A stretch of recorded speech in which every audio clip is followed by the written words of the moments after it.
Good morning students. कक्षा 12वीं commerce के औद्योगिक संगठन के मूल तत्व के अंतर्गत आज हम इसके वैकल्पिक मल्टी ऑप्शनल क्वेश्चन देखेंगे।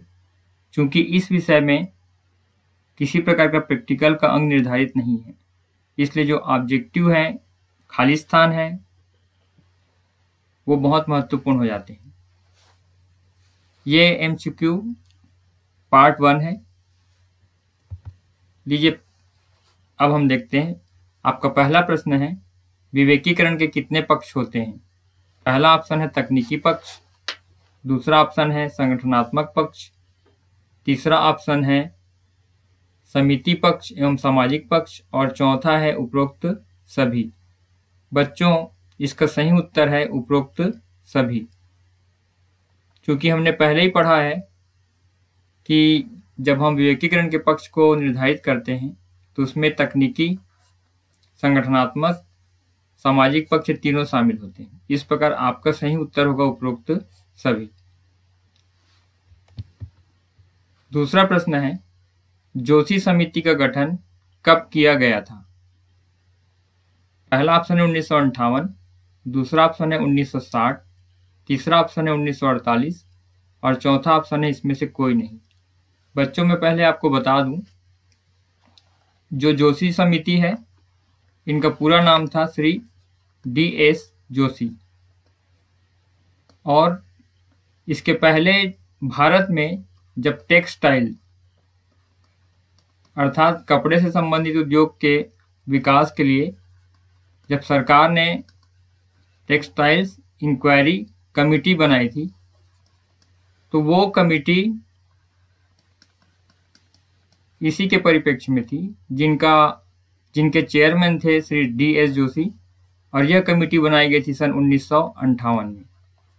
तो इस प्रकार आपका सही जवाब होगा ऑप्शन ए, 1958।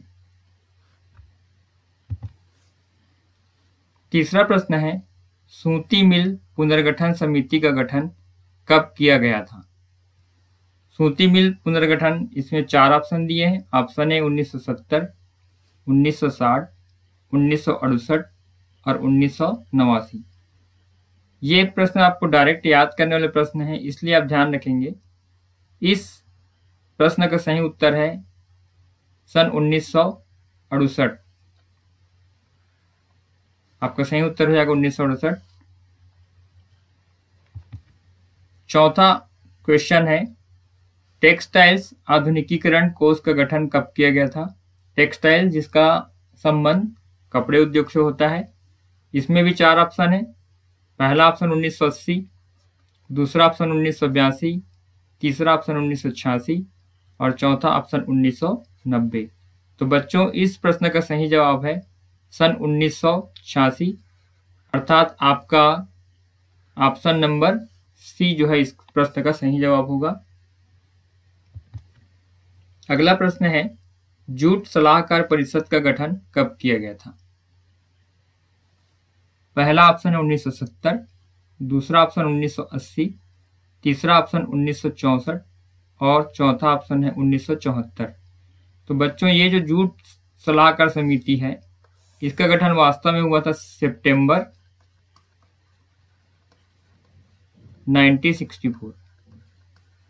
चूंकि इस प्रश्न में माह नहीं दिया गया था, इसलिए आपका सही उत्तर हो जाएगा ऑप्शन सी। नंबर 6, छठवां प्रश्न है, वैज्ञानिक एवं अनुसंधान बोर्ड की स्थापना कब हुई? कभी कभी इसे हिंदी में न पूछकर अंग्रेजी में पूछा गया है। इसका दूसरा हम अगर लिखना चाहें तो यह हो जाएगा साइंटिफिक एंड रिसर्च बोर्ड। कभी कभी ये लघुत्तरी में पूछा जाता है। इसकी स्थापना के संबंध में 4 ऑप्शन है। पहला ऑप्शन है 1940, दूसरा ऑप्शन है 1942, तीसरा ऑप्शन 1950 और चौथा ऑप्शन 1974। तो बच्चों, ये जो वैज्ञानिक एवं अनुसंधान बोर्ड बना हुआ था, ये भारत का सबसे बड़ा अनुसंधान एवं विकास संगठन माना जाता है। सबसे बड़ा, लार्जेस्ट ये ऑर्गेनाइजेशन है। और ये ऑर्गेनाइजेशन बना हुआ था सन 1942। इसकी भी अवधि याद रखेंगे आप, सितंबर 1942 को बना था और इसका मुख्यालय या इसका केंद्र है नई दिल्ली। तो ये चूंकि ऑब्जेक्टिव में नहीं पूछा गया है, फिर भी एक जानकारी के लिए आपके काम आ सकती है। इस प्रकार आपका सही ऑप्शन होगा सन 1942। विवेकीकरण का नया नाम क्या है? बच्चों, जब आप इस बुक को पढ़ेंगे तो इसमें विवेकीकरण के पुराने नाम भी दिए गए हैं और नया नाम भी दिया गया है। जैसे कि पुराने नाम की अगर हम चर्चा करें तो उसमें पुराने नाम में हम इसको बोलते हैं अभिनवीकरण, इस नाम से जानते हैं। साथ ही इसको हम विवेकीकरण के नाम से भी जानते हैं। और तीसरा जो है वो कहलाता है आपका युक्तिकरण। लेकिन चूंकि प्रश्न में हमको नया नाम पूछा गया है और नया नाम जो है वो ऑप्शनल में 4 ऑप्शन दिए, आधुनिकीकरण, कुशल प्रयोग, उपरोक्त दोनों या इनमें से कोई नहीं। तो इसका सही ऑप्शन हो जाता है आधुनिकीकरण। ऑप्शन नंबर ए आपका इसका सही जवाब होगा। शुगर मार्केटिंग बोर्ड की स्थापना कब की गई थी? ऐसे प्रश्नों को बच्चों आपको डायरेक्ट याद करना है। शुगर मार्केटिंग बोर्ड की स्थापना 4 ऑप्शन दिए गए हैं। पहला ऑप्शन है 1937, दूसरा ऑप्शन 1932, तीसरा ऑप्शन है 1942 और चौथा ऑप्शन है 1950। तो इस प्रश्न का पहला जो ऑप्शन है सन 1937, ये आपका सही जवाब हो जाएगा। तो शुगर आप जैसे याद करना चाहें, शुगर मार्केटिंग बोर्ड, तो शुगर को आप 37 से एक बार जोड़कर याद कर सकते हैं। राष्ट्रीय शुगर संस्थान कहाँ पर केंद्रित है? फिर से ये सवाल है, शुगर अर्थात शक्कर से है। इसके ऑप्शन है वाराणसी, कानपुर, लखनऊ और हैदराबाद। भारत में अगर सबसे अधिक गन्ना, चूंकि गन्ने की सहायता से क्या बनता है, आपका ये जो शुगर है वो गन्ने की सहायता से बनता है, और भारत में सबसे अधिक गन्ना उत्पादन करने वाला राज्य उत्तर प्रदेश है, यूपी। ऑप्शन में देखें यहाँ पर वाराणसी, कानपुर, लखनऊ और हैदराबाद। राष्ट्रीय शुगर या शक्कर से संबंधित उद्योगों के रिसर्च के लिए जो संस्था बनाई गई है, स्वाभाविक है उत्तर प्रदेश में गन्ने की अधिकता के कारण यहाँ स्थापित होगी। लेकिन अगर हम ऑप्शन देखें, वाराणसी, कानपुर और लखनऊ, ये तीनों ऑप्शन जो है उत्तर प्रदेश में, तो आपको याद रखना है कि राष्ट्रीय शुगर संस्थान अगर ये पूछेगा तो इसका सही उत्तर होगा कानपुर, अर्थात आपका ऑप्शन नंबर बी सही जवाब होगा।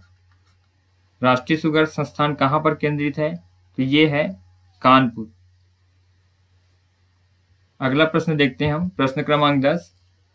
भारतीय प्रमाप संस्था ISI की स्थापना कब की गई थी?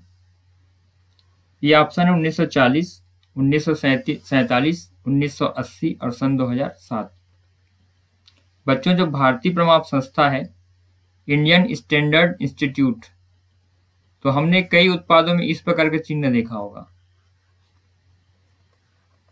ये उद्योग में बने हुए जो विशिष्ट उत्पाद होते हैं उनको ये प्रमाणित करते हैं, या एक प्रकार से कहें तो मान्यता देते हैं, अर्थात जो वस्तुओं में उपयोग करने वाले वो गुणवत्ता युक्त है और पूरी तरीके से जांची परखी, ये बताता है। तो जब देश आजाद हुआ था सन 1947, उस समय इस बोर्ड की स्थापना की गई थी, इस संस्था की स्थापना की गई थी। लेकिन इन्होंने अपना काम जो है वो 1955 से आरंभ किया था। चूंकि इस प्रश्न में स्थापना पूछा गया है तो हमारा ऑप्शन नंबर जो बी सन 1947, वो इस प्रश्न का सही जवाब होगा। आगे बढ़ते हैं। अगला प्रश्न है, औद्योगिकरण के स्वरूप क्या है? पहला स्वामित्व के अनुसार है, दूसरा नियंत्रण के अनुसार है, तीसरा आकार के अनुसार है, चौथा उपरोक्त सभी है। अगर हम इस प्रश्न को पुस्तकी भाषा के रूप में देखें तो उद्योग के ये स्वरूप को पूछ रहे हैं। अगर हम स्वामित्व के आधार पर देखें तो बच्चों आपने पढ़ा होगा कि उद्योग जो है वो 2 प्रकार का होता है। एक होता है सरकारी, दूसरा होता है गैर सरकारी, जिसे हम निजी भी कहते हैं, प्राइवेट सेक्टर का हम जो कहते हैं, जैसे कि टाटा हो गया, या आज के डेट में हम जो रिलायंस सुनते हैं, ये किस प्रकार के उद्योग में आते हैं? निजी उद्योग में आते हैं। इसी प्रकार नियंत्रण के आधार पर भी उद्योगों को बांटा जाता है।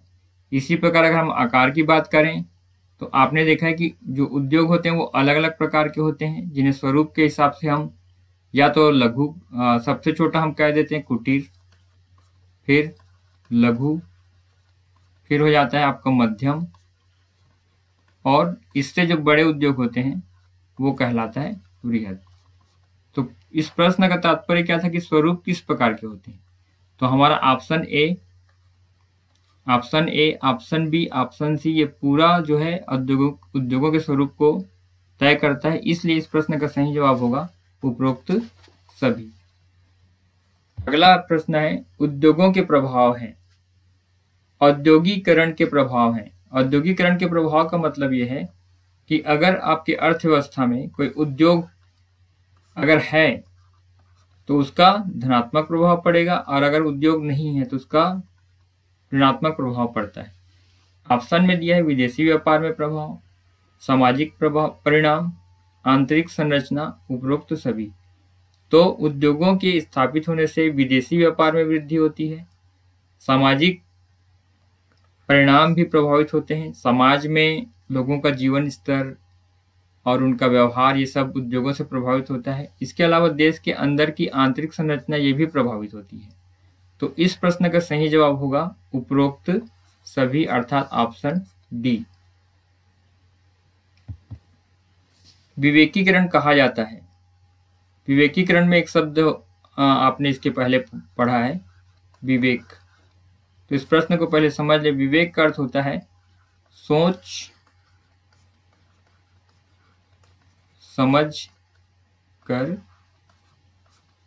कार्य करना, ये इसका सामान्य अर्थ है।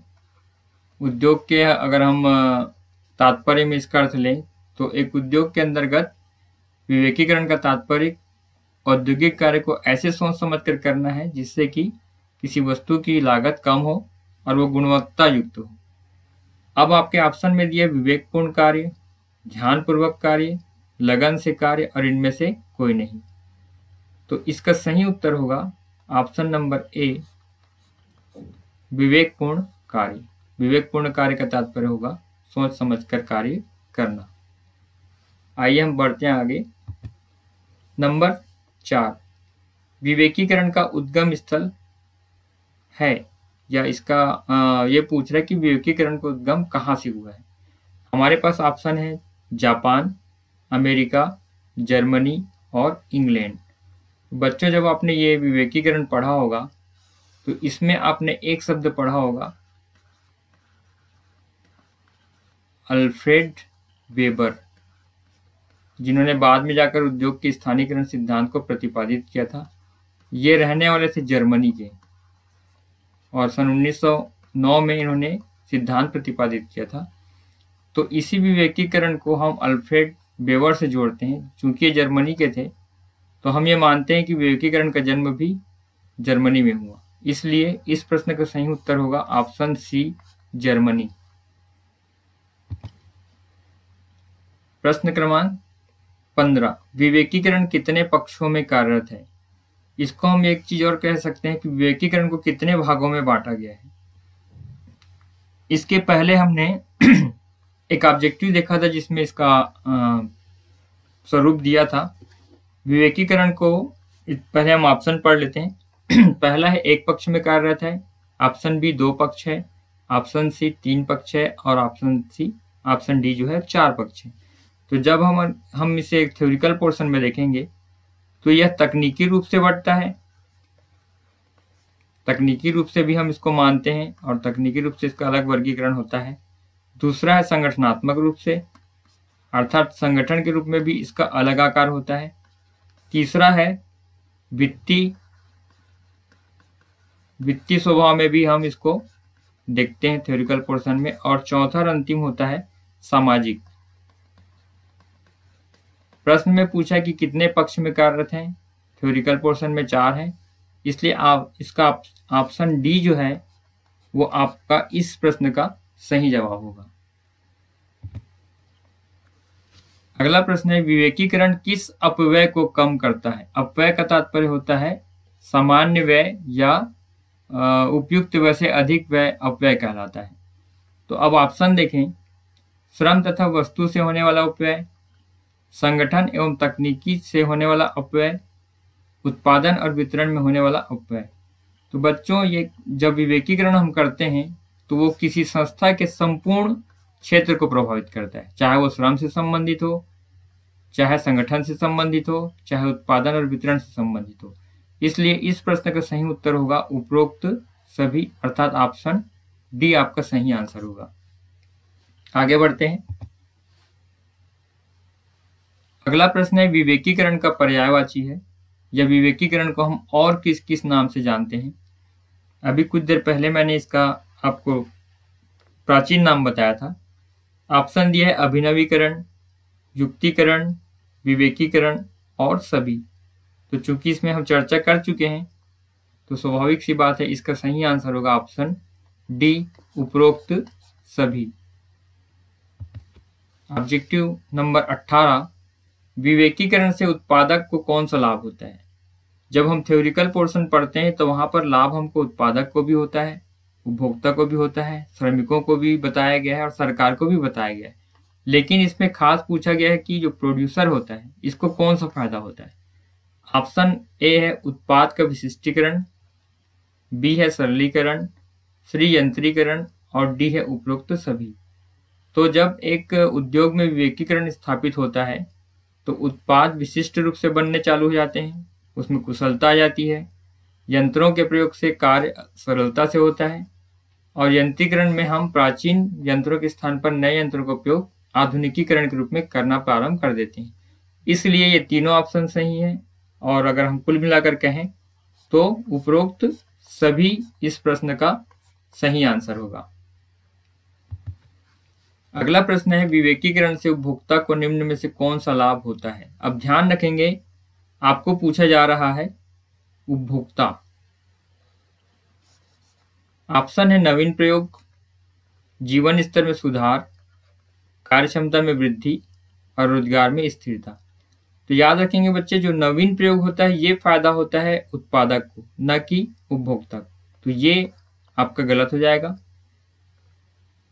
बी है जीवन स्तर में सुधार, चूंकि उपभोक्ता जो है वो ऐसी वस्तुओं का उपयोग करता है जो सस्ती होती है और गुणवत्ता युक्त होती है।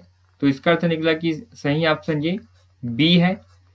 कार्यक्षमता में वृद्धि होती है लेकिन ये कार्यक्षमता में वृद्धि का संबंध श्रमिकों से होता है और अगर हम उपभोक्ता और इस विकल्प के हिसाब से देखकर चले तो ये भी कहीं ना कहीं गलत हो जाएगा। और डी रोजगार में स्थिरता, इसका संबंध श्रमिकों से होता है और हमसे सवाल पूछा गया उपभोक्ता के संबंध में, तो ये भी गलत हुआ। तो इसका अर्थ निकला कि आपका ऑप्शन बी अर्थात जीवन स्तर में सुधार ये इस प्रश्न का सही उत्तर होगा। प्रश्न क्रमांक 20, कोल इंडिया लिमिटेड का गठन किस सन में किया गया था?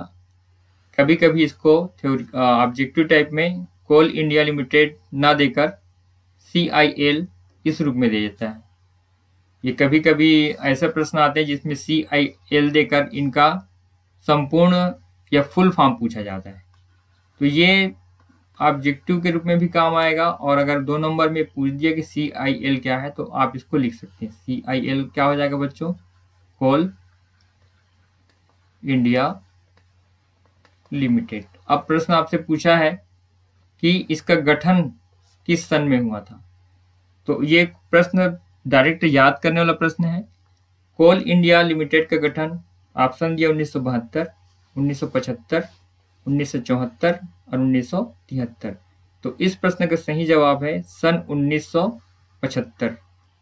तो बच्चे अगर चाहे तो बार बार ऐसा लिखेंगे तो भी वो याद हो जाएगा। CIL 75 ऐसा लिख लें तो वो दिमाग में रहता है कि ये एक्चुअल में 1975 में स्थापित हुआ था। अगला ऑब्जेक्टिव है हमारा नंबर 21, ACC का पूरा नाम क्या है? अब ध्यान देंगे बच्चों, यहाँ पर ACC जो है वो एक इंग्लिश का शब्द है जिसको हम फुल फॉर्म के रूप में दूसरे नाम से जानते हैं।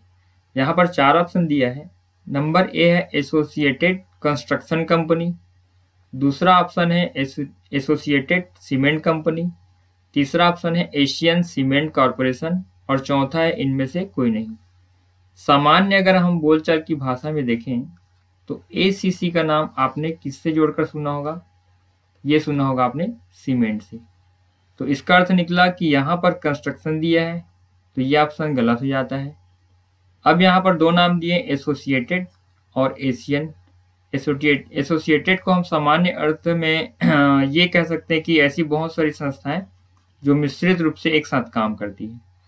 तो बच्चों, जब एसीसी सीमेंट बना था तो इसके बारे में कहा जाता है कि 11 अलग अलग प्रकार की सीमेंट कंपनियां थी। 11 प्रकार की सीमेंट कंपनियों को क्या किया गया था? मिलाकर किसका निर्माण किया गया था? इसका निर्माण किया गया था एसीसी का। तो इस रूप में अगर हम देखें तो आपका ऑप्शन नंबर बी जो है, ऑप्शन नंबर बी, ये आपका सही जवाब होगा। तो एसीसी का full form associated cement company. बच्चे अगर आप चाहें तो इसका फुल फॉर्म भी आप लिख लें, ताकि हो सकता है ये ऑब्जेक्टिव टाइप में पूछ दे। चलो आगे बढ़ते हैं। ऑब्जेक्टिव नंबर 22, भारत में नरसिम्हन समिति का गठन कब किया गया? सन 1976, सन 1942, सन 1950 और सन 1974। इस बारे में एक चीज और बता दूं कि जो नरसिम्हन समिति बनी थी ये 2 प्रकार के अलग अलग क्षेत्रों के लिए बनी थी। एक था उद्योग के क्षेत्र में और बाद में जाकर एक जो बना था वो बैंकिंग सुधार के संबंध में था, और ये बना था सन 1991 में। चूंकि हम जो पढ़ रहे हैं वो औद्योगिक संगठन से संबंधित है, अर्थात उस नरसिम्हन समिति के बारे में पूछा जा रहा है जिसका संबंध किससे है? उद्योग से। तो बच्चों, इसका सही उत्तर हो जाएगा सन 1976।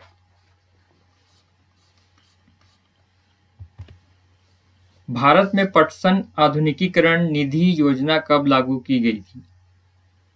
पहला ऑप्शन है 1986, दूसरा ऑप्शन है 1949, तीसरा ऑप्शन है 1950, चौथा ऑप्शन है 1974। ये डायरेक्ट क्वेश्चन बनता है, डायरेक्ट आपको याद करना है। इस प्रश्न का सही जवाब है सन 1986। प्रश्न क्रमांक 24, कानूनगो समिति के अध्यक्ष कौन थे? यह प्रश्न सन 2021 में पूछा गया था। यह प्रश्न सन 2021 में आया हुआ है, रिपीट हो भी सकता है, नहीं भी हो सकता, लेकिन ये भविष्य में आपके काम देगा। कानूनगो समिति के अध्यक्ष कौन थे? पहला है नित्यानंद कानूनगो, दूसरा है एडम स्मिथ, तीसरा रिकार्डो और चौथा माल्थस। बच्चों, ये तो सामान्य सी बात है, यहाँ पर भी कानूनगो दिया है और यहाँ पर भी नित्यानंद कानूनगो ये दिया हुआ है। तो इनके बारे में बता दूं कि कानूनगो जो समिति बनी थी, ये जो सीमेंट कंपनियां होती, सीमेंट कंपनी के विकास के लिए और इसके पुनरुत्थान के लिए सन 1952 में ये समिति बनी थी। तो हो सकता है इस बार ये ऐसा भी पूछ दे कि कानूनगो समिति का संबंध किस प्रकार के उद्योग से। तो इसका सही आंसर हो जाएगा सीमेंट, और इस प्रश्न का सही आंसर होगा ऑप्शन नंबर ए, नित्यानंद कानूनगो। प्रश्न क्रमांक 25, ये इस पहले पार्ट का अंतिम प्रश्न है। सूती वस्त्र सलाहकार समिति का गठन कब किया गया था? सूती वस्त्र सलाहकार समिति का गठन option A 1959, option B 1954, option C 1988 और ऑप्शन डी सन 1977। तो इस प्रश्न का सही जवाब है सन 1959, अर्थात आपका ऑप्शन नंबर ए इसका सही जवाब है। बच्चों, जितने प्रश्न हैं 24 से 25 प्रश्न मैंने पार्ट 1 में किए हैं। इस प्रश्न को आप कम से कम दिन में एक बार 5 मिनट के लिए देखेंगे तो 2 दिन में ये प्रश्न आसानी से आपको याद हो जाएंगे। ठीक बच्चों, तो मिलते हैं अगले पार्ट में, तब तक के लिए गुड बाय। आप इस वीडियो को देखिए, लाइक कीजिए, सब्सक्राइब कीजिए और अधिक से अधिक शेयर कीजिए।